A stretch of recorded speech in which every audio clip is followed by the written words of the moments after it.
Hello students, लगातार बहुत question आया है अभी कि भाई एमडी का एंट्रेंस जब वो क्रैक कर लेते हैं तो हमें कौन सी ब्रांच होम्योपैथी की जो कौन सी ब्रांच से मुझे एमडी करनी चाहिए, सबसे अच्छी ब्रांच कौन सी है, कौन सी बेस्ट ब्रांच है वो मुझे करनी चाहिए ज्वाइन। लगातार बहुत सारे बच्चे पूछ रहे हैं, हर बच्चे का आंसर तो मैं दे नहीं पाया, लेकिन बहुत सारे बच्चों ने पूछा कि भाई मुझे कौन सी ब्रांच ज्वाइन करनी चाहिए एमडी में। एमडी का एंट्रेंस आप एआईए पीजीटी देते हैं, उसको क्रैक करने के बाद आप एमडी ज्वाइन करते हैं। एमडी के 7 सब्जेक्ट्स होते हैं, होम्योपैथी के 4 हैं, मल्टीमेडिका, repertory, organ of medicine, pharmacy. 3 allied हैं आपके, आपका practice of medicine, pedia and आपका साइकेट्री। मैं अपनी पर्सनल बात करूं, मैंने प्रैक्टिस ऑफ मेडिसिन में पीजी किया हुआ है और अभी प्रैक्टिस ऑफ मेडिसिन के जो डिपार्टमेंट है वहीं मैं फैकल्टी हूँ, पीजी फैकल्टी हूँ, पीजी सब्जेक्ट में फैकल्टी हूँ। मैं प्रैक्टिस ऑफ मेडिसिन में ही फैकल्टी हूँ, मतलब जहाँ प्रैक्टिस ऑफ मेडिसिन में पीजी होता है उसी कॉलेज में मैं पीजी फैकल्टी हूँ प्रैक्टिस ऑफ मेडिसिन का। उससे पहले मैं यूजी मतलब बीएचएमएस के जो प्रैक्टिस ऑफ मेडिसिन डिपार्टमेंट था और अभी मैं अब पीजी फैकल्टी में आ गया हूँ, ठीक है। और मैंने पीजी की है प्रैक्टिस ऑफ मेडिसिन से की हुई है। और सब बच्चे का अपना अपना होता है, मैंने ये किया है, ठीक। लेकिन बच्चे पूछते हैं, स्टूडेंट्स पूछते हैं कि भाई मुझे कौन सी बेस्ट ब्रांच है।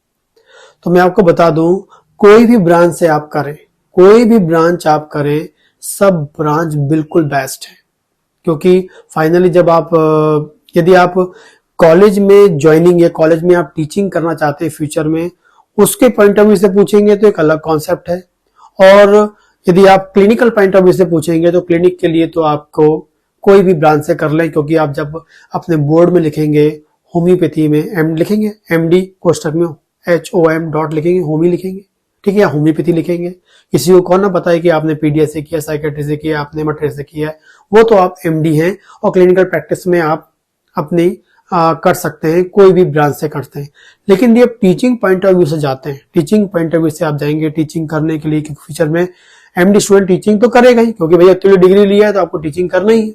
तो टीचिंग जब करेगा तो कौन सी ब्रांच में आपको करना है वो भी आपको सोच, क्योंकि आप जब एमडी करेंगे तो आपको बता दो, इंपॉर्टेंटली आपको याद रखना है, जिस ब्रांच से भी आप एमडी करेंगे, जो भी ब्रांच से आप एमडी करेंगे, उस ब्रांच में ही आपको आगे जाकर, यदि आप यूजी कॉलेज में तो आप अपनी उसी डिपार्टमेंट को ज्वाइन करें, चाहे पीजी हो चाहे यूजी हो। जैसे आपने मटेरियल मेडिका में एमडी किया तो आप मटेरियल मेडिका ही आप ज्वाइन करिए। मैंने पीएम में किया तो मैंने पीएम ही ज्वाइन किया है, क्योंकि आपको अपने ही ब्रांच को ज्वाइन करना है और फिर फ्यूचर में उसी में टीचिंग करना है। यदि आपको जिस सब्जेक्ट में टीचिंग का अच्छा नॉलेज है, जिसमें आप प्रॉपरली टीचिंग कर सकते हैं, मैं आपको कॉलेज ज्वाइनिंग के बेस पे बोल रहा हूँ, क्लिनिकली तो आप कोई भी ब्रांच से कर लीजिए, आपकी क्लिनिक में अपना जो नॉलेज है वो क्लिनिकल बेस्ड नॉलेज होता है, ठीक। हर ब्रांच आपको वहां हेल्प करेगी। लेकिन यदि आप टीचिंग में जा रहे हैं, आपको टीचिंग करनी है, बच्चों को पढ़ाना है, और आपको बेस्ट किस चीज में आता है, आपको कौन सा सब्जेक्ट में आपको बेस्ट आता है, मटेरियल मेडिका में आता है, ऑर्गन ऑफ मेडिसिन में आता है, क्या पीडिया में आता है, क्या प्रैक्टिस ऑफ मेडिसिन में आता है, जो भी आपको बेस्ट आप टीचिंग कर पाएंगे, जिसको आप एक्सप्लेन कर पाएंगे बच्चों को, उसी ब्रांच को चुनना चाहिए। क्योंकि आगे जाके आपको टीचिंग करनी है तो आपको फ्यूचर में याद रखना कि मुझे इसी ब्रांच में, क्योंकि जो ब्रांच से आप एमडी करेंगे उसी ब्रांच से आपको कॉलेज में ज्वाइन करना है। ऐसा नहीं कि मटेरियल मेडिकल वाला रिपीटर ज्वाइन कर ले। मेरी नॉलेज के अनुसार तो आपका जो सब्जेक्ट है उसी आपको डिपार्टमेंट में जाना चाहिए और वहीं ज्वाइन करेंगे तो आपको फ्यूचर में फायदा मिलेगा। अभी गवर्नमेंट जॉब निकलती है तो आपने उसी स्ट्रीम में करे होंगे, उसी में आपकी एमडी, आपने मटेरियल में एमडी की है तो मटेरियल में आप असिस्टेंट बने, मटेरियल में आप एसोसिएट बनेंगे तो आपको गवर्नमेंट जॉब में भी आपको अपॉर्चुनिटी मिलती है, ठीक है। लेकिन जब आप बीएचएमएस करके आप एमडी का एंट्रेंस देते हैं और एंट्रेंस देने का जब आपको एमडी की ब्रांच ज्वाइन करने की बात होती है, तो आपको यदि टीचिंग करना है तो आप किस सब्जेक्ट को अच्छे से पढ़ा सकते हैं, किस सब्जेक्ट के बारे में आपको डेप्थ में नॉलेज है।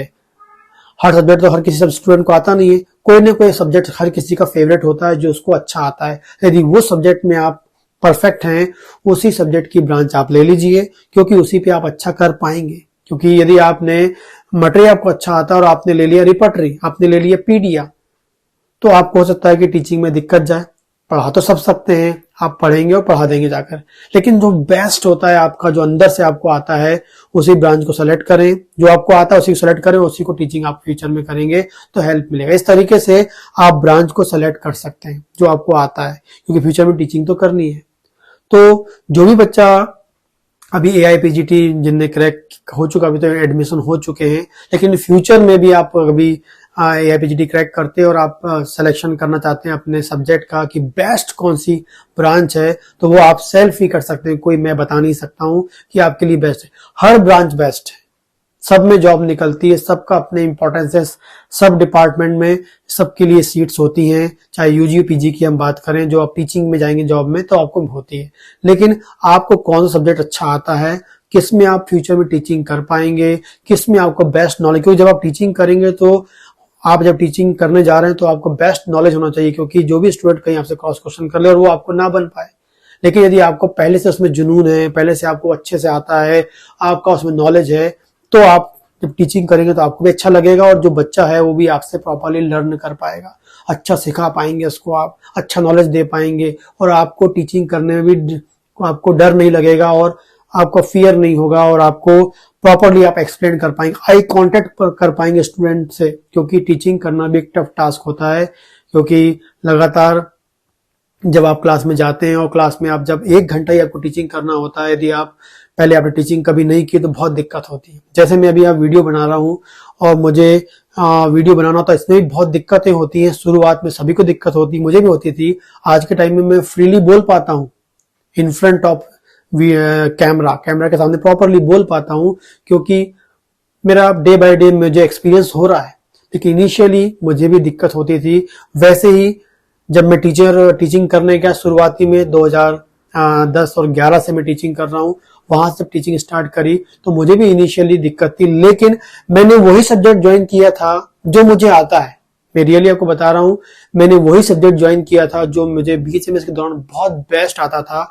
मैंने मैथमेटिका नहीं किया, ऑर्गेनो मेडिसिन नहीं किया, कि जो मुझे एकदम बेस्ट आता था, जिसमें मुझे 100% कॉन्फिडेंस था, उसी को मैंने ज्वाइन किया, डेमो दिया, फिर ज्वाइनिंग की कॉलेज को और आगे जाके उसी में मैंने फिर MD की, क्योंकि मुझे पता था मैं ही इसमें बेस्ट कर सकता हूँ। ठीक, तो प्रैक्टिस ऑफ मेडिसिन मैंने बेस्ट तरीके से मुझे आता था, इसलिए मैंने उसी को ज्वाइन किया और अभी कॉलेज में मैं वही पढ़ाता हूँ।